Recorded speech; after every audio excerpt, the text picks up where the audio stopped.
Unbelievably flimsy. I am not happy with it at all. Not one single bit.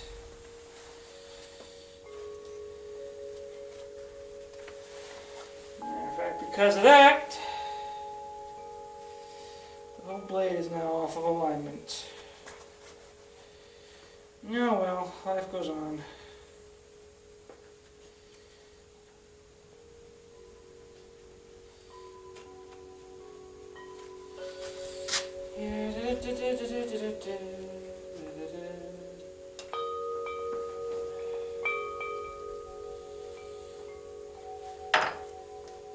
Now the great thing about the brass nails is even though our holes on both sides don't match up, the brass nails are very pliable enough so you could actually bend them and push them so they do match up. At least enough to get the project together. Let's see, which way do you have to go? You have to go that way. You have to go that way, ever so slightly. And that way.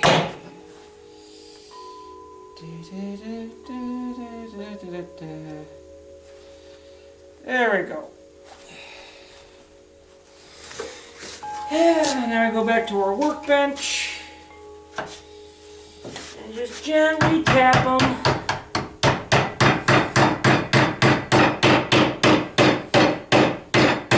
Gently tap them home. He says, laughing.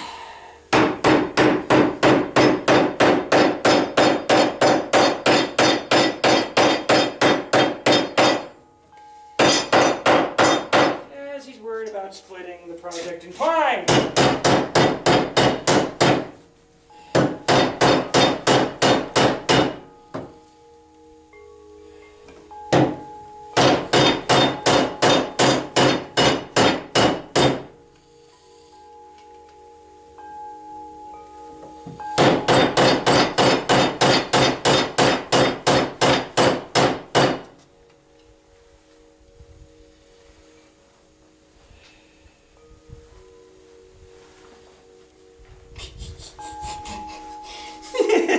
This is horrible.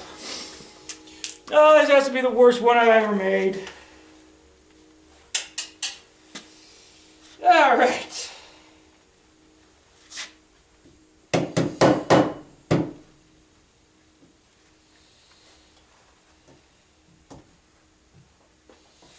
All right, I'm gonna have to move this a little closer. Now that that's done, to show you exactly what I mean to do here. Let's get some light. Sure, why not? That's good enough. Here's my ball peen. There's my ball peen. All right. So, we have the head of the nails right there. The other sides are in there, but they're still nails at this point. So what you want to do at this point is you want to make sure you're on a nice hard metal surface. Take the peen end of your hammer and actually go ahead and mushroom them out.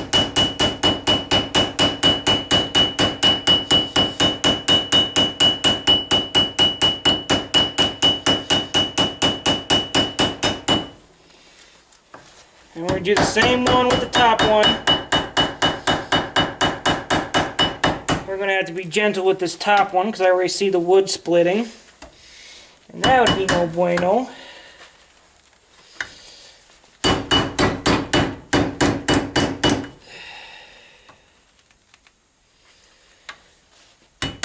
Yep. That one's splitting, so we're not gonna mess with that too bad. And we're gonna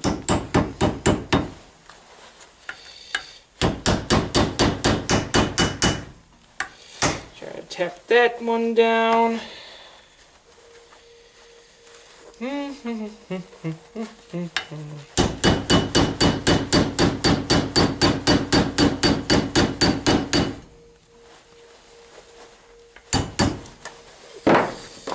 Alright, if you have a little extra end there, like we do on that, just take some good old clippers.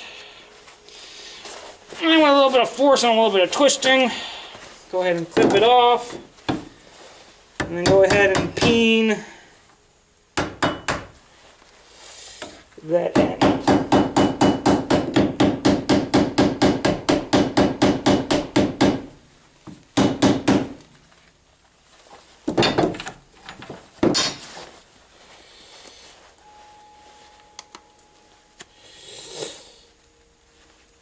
Once again with the clippers, a little bit of force, a little bit of twisting. And that comes right off. And then go ahead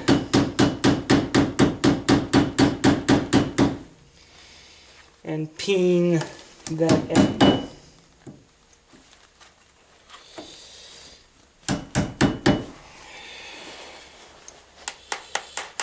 Which this one's not peening.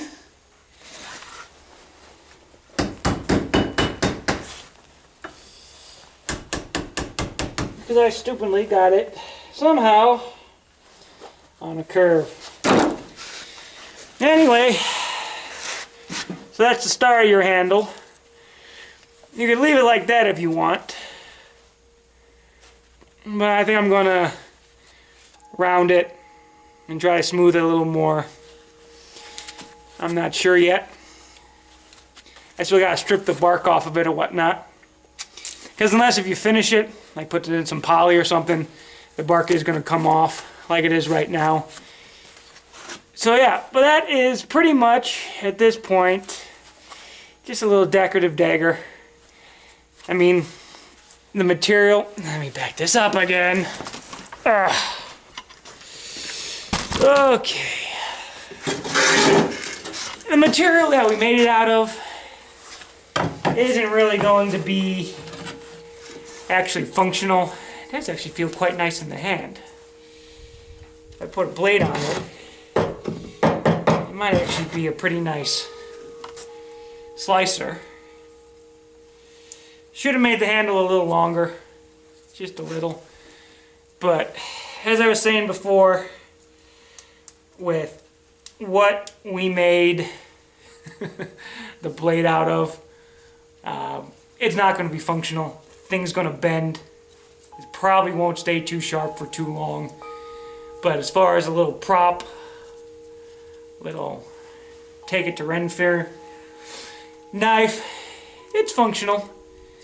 And I'm probably not going to make a video on how I'm going to etch this spine right there. Because as I said before, I'm not really too keen or familiar with how to do it. But yeah, that's pretty much a little, we'll call it a project knife, a little glamour knife, made out of a shovel head or a little spade head. Probably could still go dig with it if you want. But yeah. So, thank you so much for watching. Sorry I couldn't get better shots of me actually pinning the handle.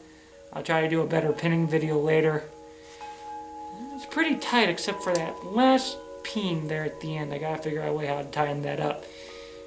But yeah, I actually just might leave the handle like that, put a few layers of poly on it. Nope, not anymore. I gotta strip the bark off it now. But yeah. But thank you so much for watching, and I'll post a few pictures of it when it's done. As always, have fun and be safe.